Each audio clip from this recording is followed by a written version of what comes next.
GS अड्डा world में आपका स्वागत है। हम मैट्रिक परीक्षा 2025 में कुछ संभावित क्वेश्चन जो आपको परीक्षा के दृष्टि से अति महत्वपूर्ण क्वेश्चन है, रामबाण की तरह ये काम करेगा, वह आपके सामने जो है रखूँगा। आप लोग जो है इसको एक एक करके देखिए और वीडियो अच्छा लगे तो चैनल को लाइक और सब्सक्राइब करें। आपके सामने सबसे पहला क्वेश्चन है, मूर्धन जो है स वर्ण का उच्चारण स्थान क्या है। तो आपको पहले ही बताए थे, जो मूर्धन स है उसका होता है मूर्धा। तालाब स कहेगा तो तालु, दंत स कहेगा तो दंत।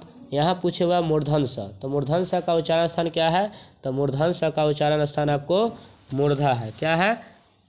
मूर्धा है। आगे है, निम्नलिखित में से कौन सा हर जो है हरस स्वर है। तो आपको पता होना चाहिए हरस स्वर कौन है। तो क्वेश्चन नंबर 2 का सही जवाब है ए, यानी अ इसका सही आंसर है। निम्नलिखित में से कौन सा योजक चिन्ह है। आपको पहले ही बताए थे, जो योजक चिन्ह होता है ये योजक चिन्ह है। तो आपको यही मालूम होना चाहिए, ये योजक चिन्ह यही होता है। चलिए अगला क्वेश्चन का हम जवाब देंगे। निम्नलिखित में से शुद्ध शब्द है। तो आपको पता है तालीम गलत है, समर्पित गलत है, बहुमुखी गलत है। इसका सही आंसर है आपको विलीन। विलीन इसका सही जवाब है। अगला क्वेश्चन देखेंगे, जब एक ही ध्वनि पाँचवा नंबर क्वेश्चन पहले देखेंगे। जिन व्यंजनों के उच्चारण में श्वास पूर्व अल्प मात्रा में निकलने और जिन्हें हकार जैसी ध्वनि नहीं होती उन्हें क्या कहते हैं। तो इसका सही जवाब है अल्पप्राण है। क्या है? इसका सही जवाब आपको अल्पप्राण है। अगला क्वेश्चन देखेंगे, जब एक ही ध्वनि का द्वित्व हो जाए तब वह क्या कहलाती है। तो इसका सही जवाब आपको है, जब उस द्वित्व हो जाए तो ये क्या कहलाएगा। तो ये युग्मक ध्वनि कहलाएगा। क्या कहलाएगा? युग्मक ध्वनि। अब वो महोत्सव शब्द का संधि विच्छेद क्या है। तो आपको बताया थे महाजोर उत्सव। महोत्सव का संधि विच्छेद क्या होगा। तो महाजोर उत्सव। आगे है यशः प्लस दा, यानी यशः प्लस दा, यह किसका संधि विच्छेद है। तो यशोदा का। किसका है? यशोदा। ये आपको हम पढ़ा चुके हैं। अगला देखेंगे, पवन शब्द का संधि विच्छेद क्या है। तो आपको पता होना चाहिए, पो जोड़ अण होता है। पवन का क्या होता है? पो जोड़ अण होगा, यानी क्वेश्चन नंबर 9 का बी सही जवाब होगा। जहाँ वाक्य की गति अंतिम रूप ले विचार के तार एकदम टूट जाए, वहाँ किस विराम चिन्ह का प्रयोग होगा। तो आपको सही जवाब आपको मालूम होना चाहिए, ये पूर्ण विराम है, क्योंकि वाक्य पूरा हो गया तो इसलिए यहाँ पूर्ण विराम होगा। कीर्तन शब्द किस लिंग का उदाहरण है। याद रखिएगा, कीर्तन शब्द किस लिंग का उदाहरण है। तो पुल्लिंग का उदाहरण है। किस लिंग का उदाहरण है? पुल्लिंग। क्वेश्चन नंबर अब 12 देखेंगे। क्वेश्चन नंबर 12, एकता शब्द किस लिंग का उदाहरण है। तो एकता शब्द आपको पूछेगा किस लिंग का उदाहरण है। तो ये एकता शब्द आपको स्त्रीलिंग का उदाहरण है। ये एकता में कौन सा लिंग है। तो स्त्रीलिंग है। आगे कह रहा है कुंजरा शब्द में का स्त्रीलिंग है। तो कुंजरा शब्द का स्त्रीलिंग आपको क्या होगा। कुंजरिन होगा। क्या होगा? कुंजरिन। निम्नलिखित में से कौन सा शुद्ध वाक्य है। याद रखिएगा, जो शुद्ध वाक्य है वह हमारे शिक्षक प्रश्न पूछते हैं। क्या फुलवा बहुत लजीज है, ये गलत है। बंदूक एक सी ही उपयोग शास्त्र है, ये गलत है। ये इसका सही जवाब है, हमारे शिक्षक प्रश्न पूछते हैं। परिणाम शब्द में कौन सा उपसर्ग है। तो परिणाम में उपसर्ग होगा परि, क्योंकि आगे जो लगकर नया शब्द बना दे उसी को हम क्या कहते हैं उपसर्ग, और जो पीछे लग के नया शब्द बनाए उसे हम कहते हैं प्रत्यय। अब आप जाइए, गायक शब्द में कौन सा प्रत्यय है। तो गायक, अक उच्चारण देखिए, अक, इसमें क्या है? अक होगा। अगला क्वेश्चन देखिए, रचना तथा बनावट के विचार से शब्द के कितने भेद हैं। याद रखिए, रचना तथा बनावट के विचार से शब्द के कितने भेद हैं। तो ये 3 है। कितना है? 3 भेद है। कितने भेद है? 3। अगला क्वेश्चन देखिएगा। अगला क्वेश्चन कह रहा है, निम्न में से कौन सा आपको यौगिक शब्द है। निम्न में से कौन सा यौगिक शब्द है। तो इसका सही आंसर होगा दूध वाला यौगिक शब्द है। निम्नलिखित में से कौन सा तद्भव शब्द है। तद्भव आपको बताए थे, जो हिंदी के रूप को जो है शब्द को तद्भव कहते हैं और संस्कृत के शब्द को क्या कहते हैं? तत्सम कहते हैं। तो इसमें क्षीर आपको संस्कृत शब्द है, जूता हैजा, लेकिन आग जो है ये आपको आग क्या है। तो आग आपको तद्भव शब्द है। ये बाकी वाली शब्द जो है क्षीर तत्सम है, लेकिन आग जो है आपको क्या है? तद्भव शब्द है। आगे हम लोग देखेंगे निम्नलिखित में से कौन सा तत्सम शब्द है। तो देखिएगा तत्सम, मोर आपको तद्भव है, कीमत आपको तद्भव है, चिड़िया तद्भव है, तो खरपर जो है आपको तत्सम शब्द है। अब हम लोग देखेंगे हिंदी में सर्वनाम के भेद, यहाँ भेद पूछ रहा है, तब भेद आपको 6 होगा, लेकिन इसमें पूछता हिंदी में कुल कितने सर्वनाम है, तो याद रखिएगा 11 गो सर्वनाम है। हिंदी में सीधा पूछेगा हिंदी में कुल कितने सर्वनाम है, तो 11 सर्वनाम है। कितने सर्वनाम है, 11 सर्वनाम है।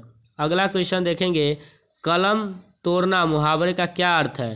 तो कलम तोड़ना मुहावरे का अर्थ आपसे पूछेगा तो बढ़िया से लिखना, खूब लिखना। अगला क्वेश्चन देखेंगे आप लोग, अगला क्वेश्चन देखेंगे, आँख के अंधे गांठ के पूरे लोकोक्ति का क्या अर्थ है। तो आँख के अंधे और गांठ के पूरे यानी क्या होता है, ये मालूम होना चाहिए आपको, मूर्ख धनवान। क्या है, मूर्ख धनवान। निम्नलिखित में से कौन सा अशुद्ध शब्द है। तो निम्नलिखित में से कौन सा अशुभ शब्द है, तो चिड़िया, क्योंकि चिड़िया में आपको हर्षिकार होता है र में, लेकिन यहाँ दीर्घिकार दिया, इसीलिए चिड़िया जो है क्या है, चिड़िया आपको अशुद्ध शब्द है। बिजली का पर्यायवाची क्या होता है, तो दामिनी। दामिनी, चंचला, चपला, ये सब आपको क्या होता है, बिजली का पर्यायवाची है। दामिनी, चंचला, चपला क्या है, ये बिजली का आपको पर्यायवाची है। पयोधर किस का पर्यायवाची है, तो पयोधर मतलब होता है बादल। क्या होता है, बादल। पयोधर का सही जो है बादल होगा। कुटिल यानी कुटिल का जो है विलोम क्या होगा, तो याद रखिएगा सरल। कुटिल का विलोम क्या होता है, तो सरल होता है। अगला क्वेश्चन देखेंगे,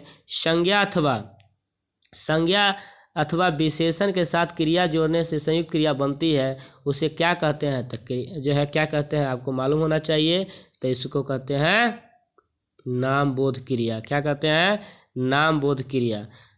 आगे हम लोग देखेंगे, रामचरितमानस में कौन सी संज्ञा है। रामचरित एक पुस्तक का नाम, इसीलिए व्यक्तिवाचक है कि खास पुस्तक का नाम और किसी चीज़ का नाम रामचरितमानस है नहीं, इसीलिए यह क्या हो जाएगा, व्यक्तिवाचक संज्ञा हो जाएगा। आगे हम लोग देखेंगे, काश्मीरी सेब सिंदूरी लाल होता है, इस वाक्य में परिविशेषण है, तो इसका परिविशेषण आपको हो जाएगा सिंदूरी। क्या हो जाएगा, सिंदूरी। निम्नलिखित में से कौन सा परिणाम बोधक विशेषण का उदाहरण है। तो याद रखिए आप परिणाम बोधक विशेषण का कहेगा तो 4 गज। आपको मालूम था ना, बताए थे परिमाण बोधक, जिसमें नाप तौल संबंधित हो, क्योंकि इसको हम गिन नहीं सकते हैं, ये नाप तौल से 4 गज हो जाएगा, ये परिणाम बोधक हो जाएगा। जिस समास जो है म विशेषण अथवा उपमेय संबंध हो, उसे क्या कहते थे आपको मालूम है, कर्मधारय समास कहते हैं। सीताराम में कौन सा समास है, सीताराम द्वंद्व है, यानी दोनों पद प्रधान है, इसीलिए इसका आंसर होगा, सही जवाब हो जाएगा द्वंद्व समास हो जाएगा। क्या हो जाएगा, द्वंद्व समास। पंचवटी, तो आपको मालूम है ये 5 जब ही सब जो है द्विगु समास में क्या हो जाता है, जब द्विगु समास में जो है संख्या बोधक हो, जो है संख्या अगर बताता हो तो वह हो जाता है द्विगु समास। आगे कह रहा है, क्रिया के जो है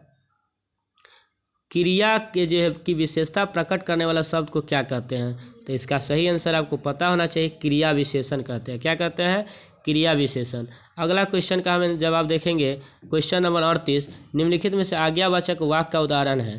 तो आज्ञावाचक वाक्य का उदाहरण कहेगा, तो आज्ञावाचक तुम सदा सत्य बोलो, ये आज्ञा दिया जो तुम सदा सत्य बोलो। तुम क्या खाओगे, तो प्रश्न किया, लेकिन तुमने इस पत्र को पढ़ा, ये भी प्रश्न, लेकिन तुम सदा सत्य बोलो, यह क्या कह रहा है, ये आज्ञा दे रहा है। अब आ जाइए हम लोग देखेंगे अगला क्वेश्चन नंबर 39, रचना की दृष्टि से वाक्य के कितने भेद हैं। तो रचना के दृष्टि से आपको वाक्य को के जो है कितने भेद है, तो 3 भेद है। कितने भेद है, 3 भेद है। अगला क्वेश्चन, निम्न में से कौन सा मिश्र वाक्य है। सिपाही को देखकर चोर भागे नहीं, मैं बिछावन पर गया तो वह सो गया, यदि तुम आओगे तो मैं जाऊंगा, ये मिश्र है, डबल वाक्य। जब ये 2 वाक्य का मिश्रण होता है उसे कहते हैं मिश्र वाक्य। तो तुम आओगे तो हम जाएंगे, तो ये क्या हो जाएगा, यही मिश्र वाक्य का उदाहरण है। रात और संध्या के बीच के बेला को क्या कहते थे, आपको पता ही बताए थे, गोधली, जो आपकी बुक का नाम भी है।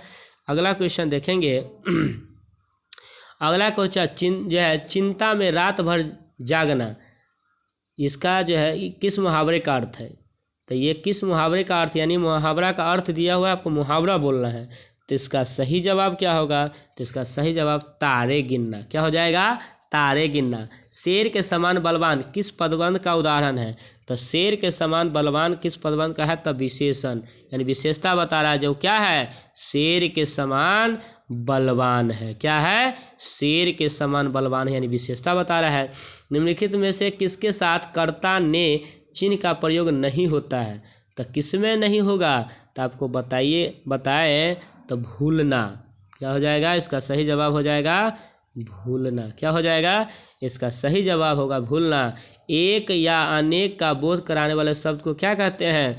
तो याद रखिएगा, एक या अनेक बोध कराने वाले शब्द को हम कहते हैं वचन कहते हैं। क्या कहते हैं? वचन कहते हैं। माँ ने बच्चे को जो है को खिलौने खरीदा, इस वाक्य में कारक का उदाहरण था। माँ बच्चे को यानी क्या हो जाएगा? माँ बच्चे को क्या खरीदी? खिलौना। तो इसका सही जवाब होगा संप्रदान, को के लिए। बताए थे आपको संप्रदान का चिन्ह क्या होता है? को के लिए। जैसे माँ बच्चे के लिए रोटी लाई, माँ बच्चे के लिए खिलौना लाई, तो ये सब क्या हो जाएगा? संप्रदान का हो जाएगा चिन्ह। संबंध का काके की होता है रारे री, करण से जुड़ाव होगा से होगा, संबोधन का हे अरे अजी होता है। चलिए अगला क्वेश्चन हम लोग देखेंगे। इसका हो गया 46 नंबर हो 46 हो गया। आप 47 नंबर देखेंगे। भीमराव अंबेडकर के अनुसार पेशा परिवर्तन की अनुमति न देकर जाति प्रथा भारत में किसका प्रमुख और प्रत्यक्ष कारण बनी हुई है? तो आपको पता ही है, बेरोजगारी का। क्या है? बेरोजगारी का। निम्न में से सेन साहब की बेटी का नाम, तो आपको मालूम है उसके बेटी का नाम क्या था? शेफाली। आरती, आलो, शेफाली, सीमा, रजनी, यही उसके बेटी का नाम है। तो इसमें तो है दिया हुआ कुसुम है, लक्ष्मी, नेहा, शेफाली, तो शेफाली है। मैक्स मुलर रचित भारत से हम क्या सीखे शीर्षक पाठ की कौन सी विद्या है? तो भाषण है। क्या है? ये भाषण है। क्वेश्चन नंबर आपको हम 50 देखेंगे। क्वेश्चन नंबर 50 का देखेंगे। बाण भट्ट की आत्मकथा उपन्यास के लेखक कौन है? तो बाण भट्ट की आत्मकथा उपन्यास के लेखक हजारी प्रसाद द्विवेदी। हिंदी तथा इसकी विविध बोली किस लिपि में लिखी जाती है? तो आपको पता ही है, देवनागरी लिपि। अगला क्वेश्चन है चल चुपचाप बना अपनी रोटियां, तू सोचता है कि मैं तुम्हें पतली पतली नरम नरम रोटियां सेकर खिलाऊंगा। ये कथन बहादुर शीर्षक कहानी में किस पात्र का है? तो आपको मालूम है लेखक की पत्नी जो है, लेखक की पत्नी निर्मला ये बात कहती है। किसको? तो बहादुर को। किसको कहती है? तो बहादुर को। अगला क्वेश्चन है गुरु नानक हिंदी के किस भक्ति धारा के कवि है? तो आपको निर्गुण भक्ति धारा कवि है। किस भक्ति धारा कवि है? तो निर्गुण भक्ति धारा कवि। अगला क्वेश्चन है कृष्ण भक्ति कवि रसखान किस छंद के सिद्ध थे? तो सेवैया जो है सेवैया के छंद में सिद्ध थे। कवि घनानंद के अनुसार अति सुधो को जो है, कवि घनानंद किस मार्ग को अति सुधो कहा है? तो प्रेम मार्ग को। आपको बताए थे जो प्रेम मार्ग जो है अति सुधो स्नेह का मार्ग है। अगला क्वेश्चन हम लोग देखेंगे। अगला क्वेश्चन आ जाइए। Question number 56। कवि प्रेमघन का पूरा नाम क्या था? तब बद्री नारायण चौधरी प्रेमघन। अगला है पाठ्य पुस्तक भारत माता शीर्षक कविता काव्य जो है किस काव्य संग्रह से लिया गया है? तो ग्रामय से लिया गया है। किससे लिया गया है? ग्रामय से लिया गया है। अगला क्वेश्चन हम लोग देखेंगे। कवि रामधारी सिंह दिनकर की दृष्टि में आज का देवता कौन है? कहाँ मिलेंगे? तो आपका आज का देवता कहाँ मिलेंगे? तो खेत और खलिहानों में मिलेंगे। कहाँ मिलेंगे? खेत और खलिहानों में मिलेंगे। अगला क्वेश्चन है B.R. नारायण ने किस कहानी का अनुवाद किया? तो आपको इसका आंसर पता ही होना चाहिए। B.R. नारायण ने दही वाली मंगवा का जो है कहानी का अनुवाद किया है। मंगू को झूठा लार लड़ाकर ही तुमने अधिक पागल बना दिया। आदत डाली होती तो जानवरों को जो है को भी पैखाना पेशाब कहाँ करना है और कहाँ न करना है इसका ख्याल आ जाता। यह कथन माँ शीर्षक कहानी में किस पात्र की है?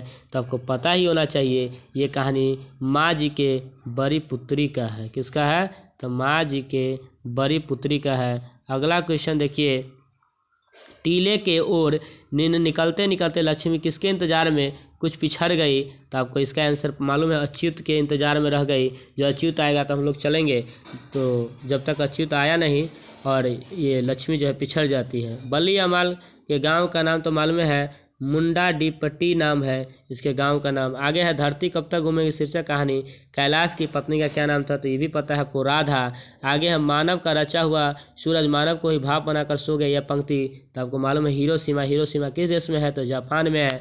जो है जापान पर जो है आपको अमेरिका के द्वारा 6 अगस्त 1945 को जो है परमाणु बम गिराया गया।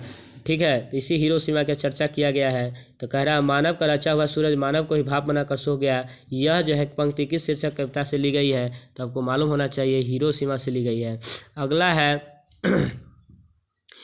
कह रहा है आत्मजयी प्रबंध काव्य के रचनाकार कौन है? तो आत्मजयी प्रबंध काव्य के रचनाकार कौन है? तो ये है कुंवर नारायण है। कौन है? कुंवर नारायण है। आगे है कवि रेनन मारिया रिल्के के अनुसार भगवान की कृपा दृष्टि कहाँ विश्राम करती है? तो आपको मालूम होना चाहिए इसका सही जवाब क्या होगा? तो कवि के कपोलों नर्म सैया पर। कवि के कपोलों की नर्म सैया पर। कवि रेनन मारिया रिल्के के अनुसार किसके बिना भगवान जो है भी एकाकी और निरुपाय है? तो भक्त के बिना। किसके बिना? भक्त के बिना। आगे कहेंगे जो समकालीन हिंदी कविता की कवित्री अनामिका का जन्म कहाँ हुआ था? तो आपको पता ही बताए थे, अनामिका का जन्म अपने मुजफ्फरपुर बिहार में हुआ था। कहाँ हुआ था? मुजफ्फरपुर बिहार में। न ये होगा, न कुशीनगर होगा, न ये होगा, न बेगूसराय होगा। इसका सही जवाब होगा मुजफ्फरपुर बिहार होगा। कहाँ होगा? मुजफ्फरपुर बिहार। अगला क्वेश्चन हम लोग देखेंगे कवित्री अनामिका की दृष्टि जो है अनामिका जो है कवि अनामिका के अनुसार सृष्टि के विकास कथा के प्रथमाक्षर क्या है? तो इसका प्रथमाक्षर कहेगा तो आपको मालूम होना चाहिए इसका सही जवाब है पहली विफलता पर छलके आंसू। यानी बच्चा का जो पहली विफलता होता है तो आंसू जो छलकता है वही सफलता की जो है अनुसार जो है वही जो है प्रथमा अक्षर क्या है। हमारी नींद शीर्षक कविता में धमाके से देवी जागरण कहाँ होता है? तो मालूम है आपको गरीब की बस्ती में। कहाँ होता है? गरीब की बस्ती में। अगला क्वेश्चन देखें, क्वेश्चन नंबर 71। कुलसुम की देसी घी वाली कचौरी को उत्साद बिस्मिल्लाह खा क्या कहते थे? तो संगीतमय कचौरी कहते थे। क्या कहते थे? संगीतमय कचौरी। आगे क्वेश्चन नंबर 72 देखिएगा, मछली शीर्षक कहानी में कौन कहती थी जो मछली मर जाती है उसकी आंख में झांकने पर परछाई नहीं दिखती है? तो आपको मालूम है यह दीदी कहती थी। कौन कहती थी? यह बात दीदी कहती थी। कौन कहती थी? ये बात दीदी कहती थी। हिंदी कविता में प्रयोगवाद का सूत्रपात किसने किया? क्वेश्चन नंबर 73 है। इसका सही जवाब है सच्चिदानंद हीरानंद वात्स्यायन आगे। अगला क्वेश्चन हम लोग देखेंगे। अगला क्वेश्चन फिर देख लें, क्वेश्चन नंबर 74। निम्नलिखित में कौन शीर्षक कविता पर्यावरण मनुष्य और सभ्यता के विनाश का अंतर्व्यथा को अभिव्यक्ति करती है? कौन सा कविता है ये? तो आपको आंसर मालूम होना चाहिए एक वृक्ष की हत्या, जिसके लेखक कौन है? कुंवर नारायण। कौन है? कुंवर नारायण। आगे है मगमा किसके मन को बस में करने का 3-4 गुण माँ जी को बताया? तो मालूम है आपको पति को बस में करने का। किसके बस में करने का? तो पति को बस में करने का 3-4 गुण बताए माँ जी को। अगला क्वेश्चन है, सीता अपने 2-4 पूर्व पल्लों की गठरी बांध अंधेरे में कहाँ से निकल गई? तो आपको मालूम होना चाहिए घर से निकल गई। कहाँ से निकल गई? घर से ये निकल गई। सीता आपको घर छोड़कर भाग जाती है। निराला की साहित्य साधना पुस्तक के लेखक कौन है? तो निराला के साहित्य साधना आपको लिखा था रामविलास शर्मा। कौन लिखे थे? रामविलास शर्मा। अगला क्वेश्चन है क्वेश्चन नंबर आपको 78। निम्नलिखित में से कौन सा उड़िया के एक प्रमुख कथाकार है? तो उड़िया के आपको प्रमुख कथाकार कौन है? तो आपको मालूम होना चाहिए सात कौड़ी होता है। कौन है? सात कौड़ी होता है। कवि जीवनानंद दास यदि अगले जन्म में हंस बनेंगे तो वह हंस किसका होगा? तो हंस आपको मालूम होना चाहिए किसका होगा। तो इसका सही जवाब किसी किशोरी का होगा। अगला है महात्मा गांधी के दृष्टि में सबसे उदात्त और बढ़िया शिक्षा क्या है जो बच्चों को मिलने वाले साधारण अक्षर ज्ञान की शिक्षा के बाद नहीं पहले होनी चाहिए? तो आपको मालूम होना चाहिए जो अहिंसक प्रतिरोध की शिक्षा हो। इसका सही जवाब है ऑप्शन नंबर डी। आगे हम लोग देखेंगे, क्वेश्चन है अंतर्राष्ट्रीय स्तर पर महात्मा गांधी के जन्म दिवस को हम लोग किस रूप में मनाते हैं? तो अहिंसा दिवस के रूप में मनाते हैं। किस दिवस के रूप में? अहिंसा दिवस के रूप में। अभिनव शीर्षक पाठ के अनुसार एक कविता पंक्ति कैसी तुम नदी हो उत्तर हो सकता है। कैसी तुम नदी हो, इसका उत्तर क्या हो सकता है? तो इसका है जैसे तुम कविता हो। बिरजू महाराज अपना सबसे बड़ा जज किसे मानते थे? तो अपनी अम्मा को मानते थे। किसे मानते थे? अपनी अम्मा को। अब क्वेश्चन नंबर 84, ढरते विश्वास शीर्षक कहानी में लक्ष्मी किसका रूप देखकर जब संशयित हो गए, तो आपको मालूम होना चाहिए किसका रूप देखकर, तो इसका होगा आसमान का रूप देखकर संशयित हो गए। क्वेश्चन नंबर 84 का सी। 85 का देखिए, चारों ओर खड़े डॉक्टर ने बारी बारी से आकर किसकी सहायता से पापी की आंखें के भीतर भाग का परीक्षण किया, परीक्षण किया, तो आपको मालूम चाहिए इसका होगा ऑथोल्मोस्कोप से इसका सही आंसर एक बार देख लीजिएगा। अगला है, भक्त का कवि गुरु नानक के पद किस भाषा में रचित है। भक्त कवि गुरु नानक का पद आपको कहेगा तो ये आपको पंजाबी मिश्रित ब्रज भाषा में है, पंजाबी मिश्रित ब्रज भाषा में। क्वेश्चन नंबर 87, 252 वैष्णव की वार्ता के अनुसार कबीर रसखान को किसने पुष्टि मार्ग की दीक्षा दी, तो विट्ठल नाथ ने। किसने दी? विट्ठल नाथ ने। आगे है, विट्ठल नाथ ने दिया, विट्ठल नाथ ने दिया था। आगे है, जनतंत्र का जन्म शीर्षक कविता के अनुसार मिट्टी की अबोध मूर्त कौन है, तो आपको मालूम है मिट्टी की अबोध मूर्त किसको कहा गया है, तो जनता को कहा गया है। परंपरा का मूल्यांकन शीर्षक निबंध के अनुसार साहित्य में मनुष्य की कैसी भावना प्रतिफल होकर उसे प्राणी मात्र को जोड़ता है, तो आपको मालूम होना चाहिए आदिम भावना इसका सही जवाब होगा। गुणाकर मूल्य के अनुसार नाटक ग्रंथ से पाटलिपुत्र पटना को नगर कहने की जानकारी मिलती है, तो किसमें मिलता है आपको मालूम है। क्वेश्चन नंबर 90 का सही जवाब होगा, इसका आंसर होगा डी, ऑप्शन नंबर डी, दितकम से। किससे मिलता है? दितकम से मिलता है। अब अगला क्वेश्चन है, बूढ़ा चौकीदार वृक्ष जब दूर से ललकारता है कौन है, तो वह कवि को क्या जवाब देता है, तो कवि का जवाब देता है दोस्त। क्या है इसका सही जवाब होगा ए। उसके बाद क्वेश्चन नंबर 92, अक्षर ज्ञान शीर्षक कविता में बेटा अंग के ड को क्या समझता है, तो अंग के ड को समझता है माँ। क्या होगा इसका सही जवाब, तो माँ होगा। अगला क्वेश्चन है, कन्नड़ साहित्य के प्रतिष्ठित नारायण रचनाकार श्रीनिवास का जन्म कहाँ हुआ था, तो इसका जन्म हुआ था आपको इसका 93 का सही जवाब होगा कोलार कर्नाटक में हुआ था, कोलार कर्नाटक में। अगला क्वेश्चन है, माँ शीर्षक कहानी में अस्पताल की परिचारिका किस तरह मंगू का ध्यान अपनी तरफ किया, तो हाथ से रुमाल फटकार कर। किसे? तो हाथ से रुमाल फटकार कर।